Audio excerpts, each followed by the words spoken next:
wa fihi istighfaru wastinabul lagwi ayul kalamu ladzi la manfa'ata fihi fid-din wad dunya wal Qur'an afdalu min sa'iri dzikri wa huma afdalu min ad-du'a haitsu lam yushra' wal zam. Hadis ya'mal khair wa in lam taf'al wa idza hadasta nafsaka bisyarrin fa'zim ala tarki dzalik lillahi ta'ala fa inna Allah ta'ala idza lam yadbi 'alaika bi ityan dzalika syarr alladhi hadasta bi nafsak katabahu laka hasanatan. Pemacaan Aba wal ikhwan hadirin rahimakumullah. Terlebih dahulu kita bersyukur kepada Allah Subhanahu wa taala atas segala nikmat yang Allah Subhanahu wa taala berikan kepada kita hingga di pagi hari ini. Allah masih memberikan kepada kita nikmat iman, nikmat Islam, nikmat taufik, kemampuan untuk kita salat subuh berjamaah, berzikir, berdoa, i'tikaf, hadir majlis taklim. Mudah-mudahan amal ibadah kita diterima oleh Allah Subhanahu wa taala, dipanjangkan umur kita dalam taat kepada Allah Subhanahu wa taala, diampuni segala dosa-dosa kita, dosa kedua orang tua kita, keluarga kita, dan kaum muslimin diberikan Allah taufik, diangkat bala dan musibah, disatukan umat Islam dalam ukhuwah Islamiyah, dan kita semua tidaklah kita menemui ajal kita kecuali dalam keadaan husnul khatimah. Amin ya rabbal alamin. Dan senantiasa kita bersalawat kepada junjungan kita suri ta'ala dan bagi kita penunjuk jalannya kita Nabi besar Sayyidina Muhammad sallallahu alaihi wasallam beserta keluarga dan para sahabatnya. Hadirin yang dimuliakan Allah Subhanahu wa taala, saya melanjutkan di dalam kitab Syu'ubul Iman, masih pembahasan tentang cabang iman yang ke-29 yaitu berzikir. Di pertemuan yang lalu telah dibahas, dijelaskan oleh Imam Nawawi tentang masalah zikir, dan beliau menyebut tentang zikir di dalam ruku dan sujud, yaitu zikir di dalam sholat. Maka ucapkan, pentingkan zikir di dalam sholat karena lebih afdal daripada yang lainnya. Sebagaimana pembacaan Al-Quran di dalam sholat beda pahalanya ketika di luar sholat. Sayyidina Ali radhiyallahu ta'ala anhu yang diayatkan berkenaan tentang faedah membaca Al-Quran di dalam sholat. Kalau kita dalam keadaan berdiri membaca Al-Quran atau jika mendengarkan Al-Quran seperti kita tadi, dalam keadaan satu hurufnya 100 kebaikan. Kemudian kalau kita dalam sholat, sholatnya duduk, mampu berdiri, kemudian sholatnya duduk, kita sholat sunnah, satu hurufnya 50 kebaikan. Kalau dalam keadaan di luar sholat dan dalam keadaan bersuci, itu dalam keadaan berwudu, satu hurufnya 25 kebaikan. Dan kalau tanpa wudu, yaitu tanpa wudu, kita tidak ada wudu, kemudian baca Quran dengan hafalan tanpa menyentuh mushaf, maka satu hurufnya adalah 10 kebaikan. Yang paling kecil 10 kebaikan. Di sini kita ketahui bahwa di dalam zikir itu ibadah, zikir di dalam sholat itu dilipat gandakan Allah Subhanahu wa taala. Maka di sini Imam Nawawi menjelaskan tentang cabang keimanan yang ke-29, yaitu zikir. Maka penting kan ucapkan zikir dalam ruku, subhanarabbiyal azim wa bihamdi 3 kali, dibaca subhanarabbiyal a'la wa bihamdi. Di dalam sujud baca 3 kali. 3 kali ini sudah sempurna dikatakan Nabi sallallahu alaihi wasallam. Ketika kita rukuknya baca 3 kali. Karena kan ini menunjukkan bahwa pentingnya zikir-zikir di dalam sholat. Jadi jangan sampai kita tinggalkan. Setelahnya zikir setelah sholat, itu afdal. Jangan sampai kita ngejek yang lain, zikir habis sholat kita tinggalkan.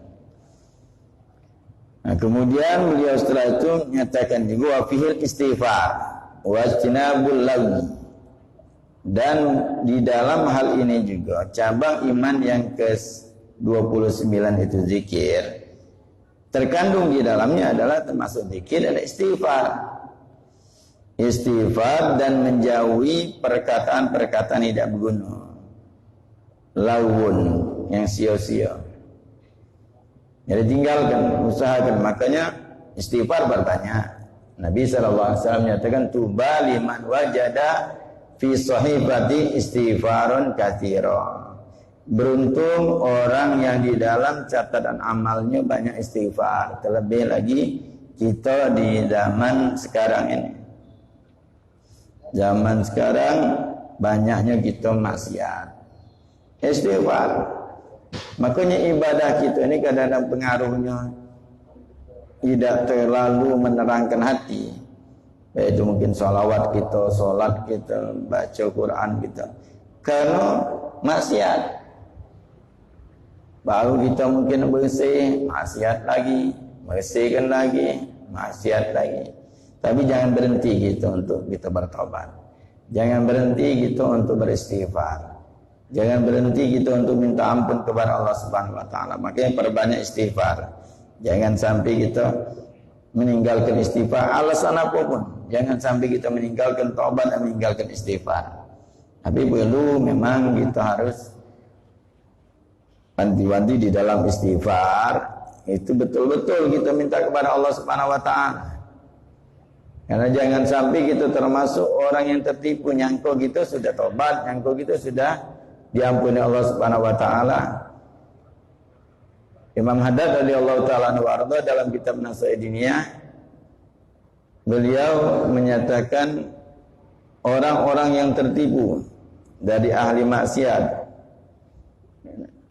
al-maghrur minal ma'asi, dikatakan orang yang tertipu di dalam orang yang bermaksiat itu adalah mereka beristighfar, mereka melakukan dosa, kemudian istighfar dengan lidah baik, tanpa mengetahui syarat-syarat taubat, tanpa mengetahui bagaimana cara bertobat. Cukup di lidah istighfar tidak cukup. Taubat itu ada caranya. Kalau kita meninggalkan kewajiban, maka tunaikan kewajiban itu. Taubat orang yang meninggalkan sholat, ya sholat. Yang dia tinggalkan tunaikan, godok sholat istilahnya. Orang yang meninggalkan puasa, ya puasa. Orang yang meninggalkan zakat, zakat. Itu taubat. Tidak mampu lagi, sudah ada ganti lagi duit.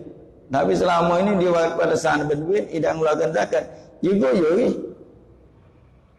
Hitung semampunya. Ternyata tunggaan zakatnya misal 100 juta. Sekaranglah buntu. Setiap tahun 10 juta, 10 tahun tidak mengeluarkan zakat misal. Maka pada saat itu dia tobat, tunaikan zakat 100 juta sudah. Yoi. Ada duit 10.000 dulu, niatkan zakat, menunjukkan fakir miskin. Balik rumah catat 100 juta kurang 10.000. Lama-lama habis. Kan itu caranya sama seperti orang yang meninggalkan sholat, itu juga. Itu namanya usaha. Usaha dan cara untuk bertobat. Jadi tidak cukup dengan istighfar. Tapi istighfar itu sangat penting. Bertobat itu sangat penting. Allah Subhanahu wa taala Maha Pengampun. Tetap akan diampuni Allah Subhanahu wa taala. Karena dalam riwayat dikatakan wala tutil istighfar illa wa qad adalahul ghufran. Dalam riwayat bahwa Allah Subhanahu tidak akan memberikan kepada seseorang tidak bisa beristighfar kecuali Allah Subhanahu wa taala janjikan dia untuk mengampuni. Jadi ketika pada saat itu diilhami baca istighfar, astagfirullah, astagfirullah, di situ Allah menginginkan kita untuk mengampuni. Jadi ketika orang diberikan istighfar, bahkan dalam hadis Nabi sallallahu alaihi wasallam menyatakan maktubun 'alal 'arsy qala yukhlaqud dunya bi arba'ati 'am. Wa ini la ghafarun liman taba wa amana wa amila sholihan tsumma ihtada. Nawawi dalam Nabi sallallahu alaihi wasallam menyatakan tertulis di sekitar arsy sebelum diciptakan dunia ini. 4.000 tahun sebelum diciptakan. Tertulis sesungguhnya aku Maha Pengampun, kata Allah, bagi orang yang bertobat dan beriman serta melakukan amal soleh, kemudian diberi petunjuk. Jadi ketika pada saat bertobat minta ampun pada Allah disertai amal soleh, itu akan diampuni oleh Allah Subhanahu Wa Taala. Jadi istighfar, jangan sekadar istighfar, tapi tetap kita istighfar terus, jangan berhenti dengan istighfar. Tapi maksudnya jangan sampai sebatas itu bagi kita istighfar. Perbanyak istighfar, usahakan kita memang betul-betul minta ampun dengan Allah dengan cara yang diajarkan oleh Nabi Muhammad SAW. Jadi jangan sampai tinggal istighfar, ayakun istighfar dengan lidah, kemudian tinggalkan, jangan. Terus tetap, tapi tingkatkan istighfar kita. Jangan sampai mentok di situ, astagfirullah, astagfirullah. Terus tingkatkan. Maka Sayyidatul Rabi'atul Adawiyah, beliau sampai menyatakan istighfaruna yahtad ilal istighfar. Istighfarnya kita ini butuh diistighfari.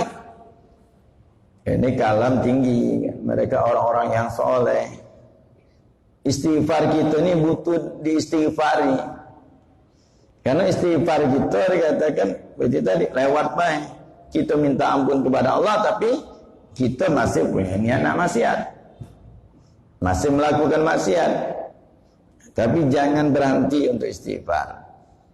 Wastinabul lagu, dan juga jauhi omongan-omongan yang tidak berguna. Oke, para salaf kita ketika mereka berbicara diselingi kalimat-kalimat pembicaraan mereka dan kalimat zikir. Lagi ngobrol, la ilaha illallah, jangan sampai sia-sia. Lagi astagfirullah, ini subhanallah, diselingi, berkelakar biasa lagi diselingi zikir. Jadi jangan sampai sia-sia omongan kita. Tapi terus mereka ada yang ingatkan berzikir. Jadi tinggalkan omong-omongan yang tidak manfaat. Usahakan tidak manfaat dalam urusan agama dan dunia. Fi dinin wa dunya. Kemudian termasuk zikir ada wal Quran dan Al-Quran. Al-Quran bagian zikir, membaca Al-Quran. Afdal minas sa'ir zikir, bahkan Al-Quran lebih afdal dari seluruh zikir.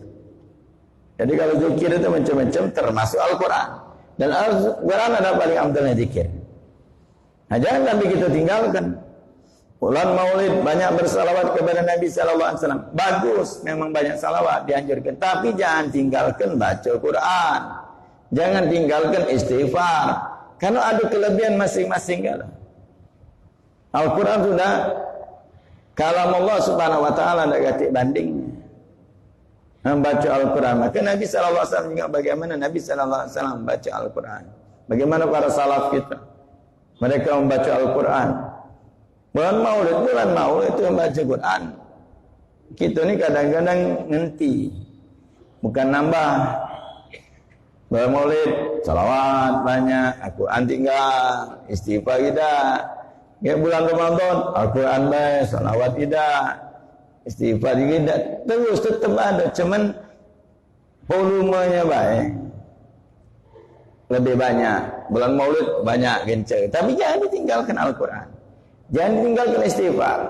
Dan istighfar dengan salawat kepada Nabi sallallahu alaihi wasallam. Bagian ulama menyatakan istighfar kal ghusl. Istighfar itu cak mandi. Wassalatu ala Nabi sallallahu alaihi wasallam kata tayyib. Seperti orang salawat itu pakai minyak wangi.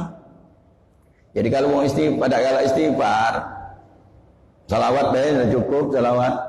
Sama orang tidak mandi, pakai banyak wangi, tapi masih wangi dia. Kalau tidak sama sekali kali-kali, mandi tidak, pakainya wangi tidak, istighfar tidak, salawat tidak. Makanya ada ulama kadang-kadang salawat itu gabung dengan istighfar, gabung dengan istighfar salawat.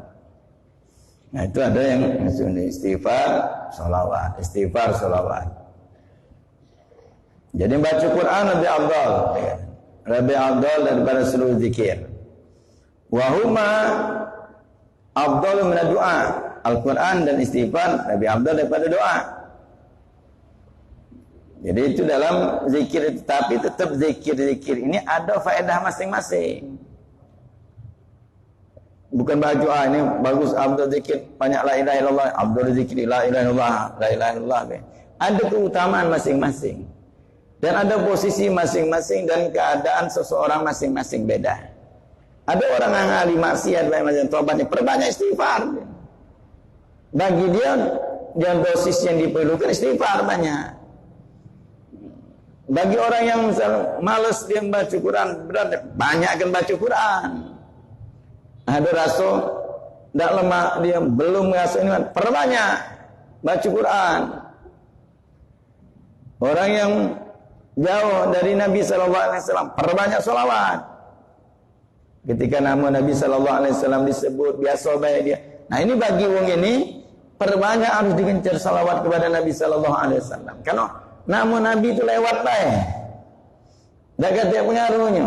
Bagi wong ini dosis selawatnya harus banyak. Nah, itu makanya keadaan masing-masing. Seorang guru yang baik, guru yang menyampaikan kepada Allah, itulah diistilahkan murabbi. Itu ni kadang-kadang terlalu gampang nyebut murabbi, murabbi ruhi.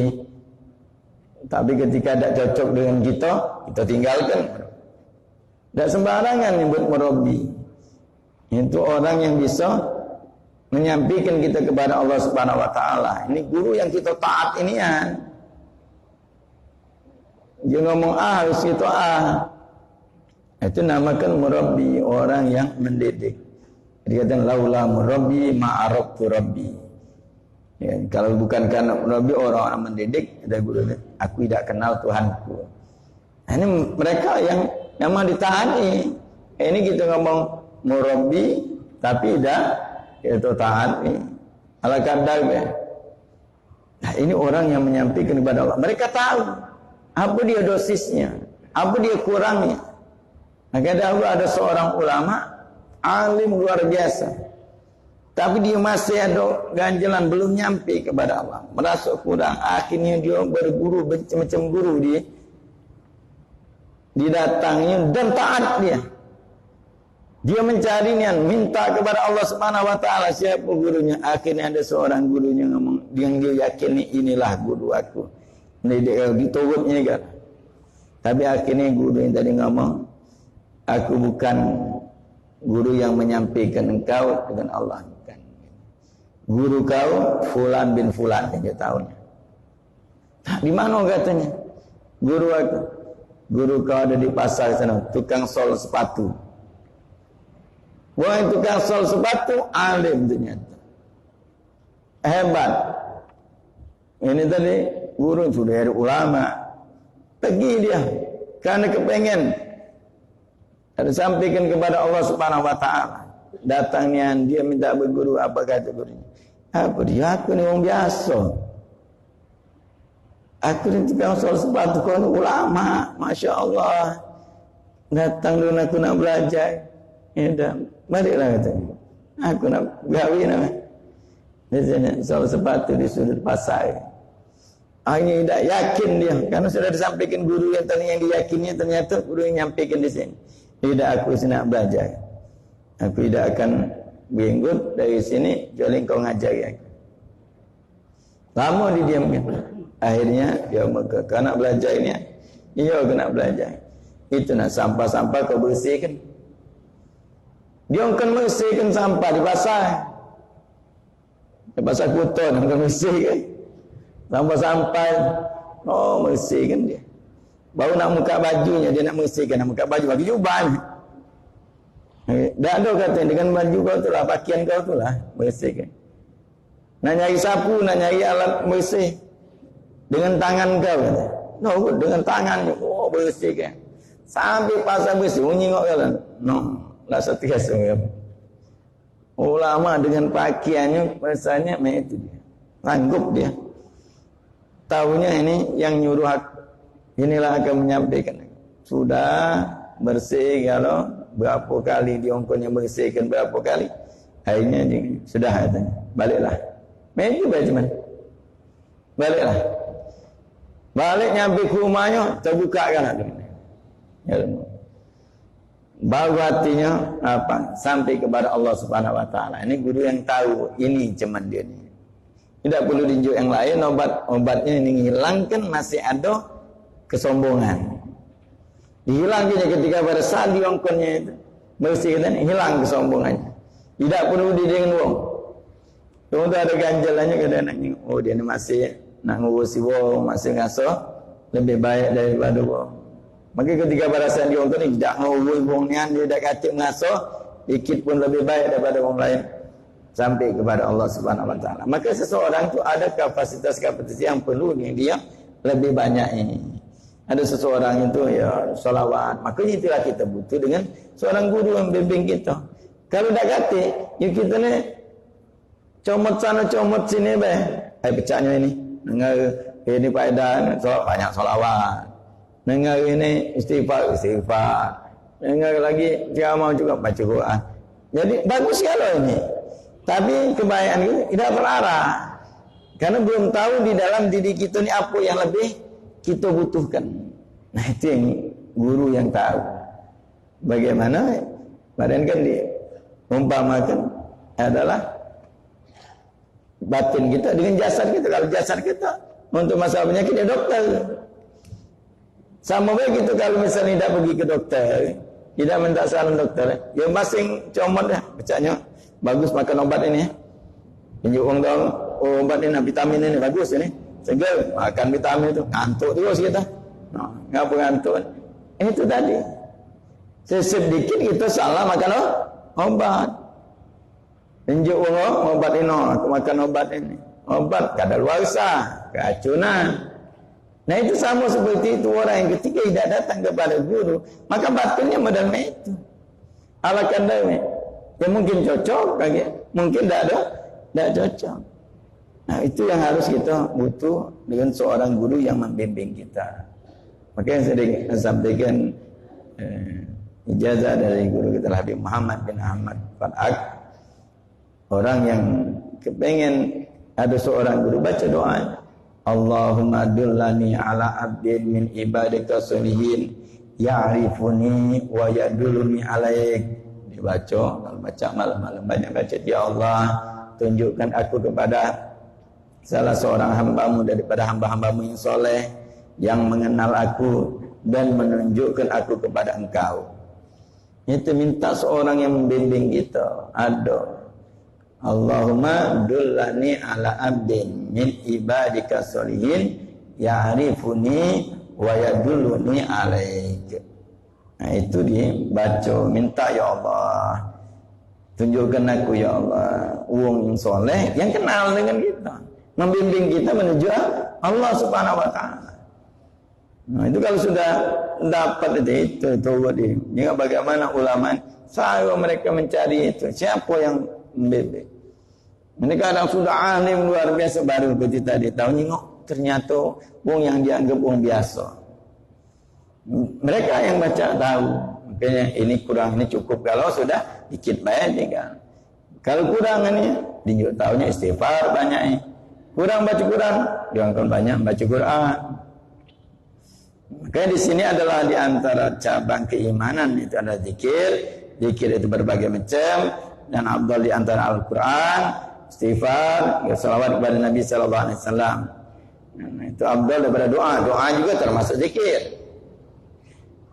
Ya kata huma afdal min doa, itu Al-Quran dan istighfar lebih afdal daripada doa. Maka kadang-kadang orang membanyak membaca istighfar, mereka akan dapatkan banyak. Dan lebih afdalnya haitsu lam yusra walzam al-hadis ya'mal khair wa lam taf'al wa idza hadasta nafsaka bisyar fa'zim ala tarki dzalik lillahi ta'ala. Jadi kalau doa itu lebih afdal daripada kalau tidak disyariatkan. Tapi kalau misalnya syariatkan, maksudnya perintahkan yang wajib, ilzam itu yang wajib, maka doa lebih afdal. Lebih afdal karena di situ kategorinya wajib. Jadi wajib tidak ada bisa diungguli oleh sunnah. Jadi dia harus wajib lebih afdal doa. Doa imtitah ada syariatnya. Pada saat doa imtitah baca jangan istighfar, doa imtitah lebih afdal daripada istighfar pada saat itu. Kemudian lakukan, dikatakan kebaikan dalam hadis ini, dikatakan lakukan kebaikan. Kalau engkau tidak mampu melakukan kebaikan, ketika pada saat di dalam dirimu ada pembicaraan atau terlintasan dalam hati itu suatu kejahatan, maka dikatakan fazim ala tarki dzalik lillahi ta'ala. Jadi kalau misalnya kita terlintas, ya kita ini dalam hati kita macam-macam. Kadang-kadang lintas niat baik, ada kadang-kadang niat jahat. Kalau ada niat jahat di dalam dirimu, maka ya niatkanlah untuk meninggalkannya. Tinggalkan. Karena Allah Subhanahu wa taala. Fa idza lam yaqdi 'alaika bi ityan zalika syarr alladhi hadasta bi nafsaka katamallahu laka hasanah. Jadi kalau misalnya tidak ditakdirkan untuk engkau melakukannya, maka engkau akan mendapatkan satu kebaikan juga. Jadi ada lawan dalam diri kita. Jangan kita lakukan dapat kebaikan lagi. Ada lintas lawan. Macam-macam kepengen apa nak buat maksiat, lawan. Jangan lakukan, maka kita akan mendapatkan kebaikan. Kalau ada lintasan baik, cepat-cepat kita lakukan, maka akan berlipat amal ibadah kita. Nah, makanya dari itu masyarakat hadirin yang dimuliakan Allah Subhanahu wa taala, mumpung bulan Maulid, perbanyak kita zikir, perbanyak salawat, tapi jangan tinggalkan baca Quran, jangan tinggalkan istighfar. Istighfar terus dawamkan, baca Quran dawamkan, juga salawat dawamkan, dan zikir-zikir lain, khutbah adat jangan ditinggalkan, karena ini seluruhnya bersumber dari Nabi Muhammad SAW. Setiap zikir ada faedah masing-masing. Mudah-mudahan Allah SWT berikan taufik kepada kita agar senantiasa kita setiap aktivitas kita taat kepada Allah Subhanahu wa taala, ada nilai ibadah di sisi Allah Subhanahu wa taala, mendekatkan diri kita kepada Allah dan kepada Nabi Muhammad sallallahu alaihi wasallam. Amin ya rabbal alamin.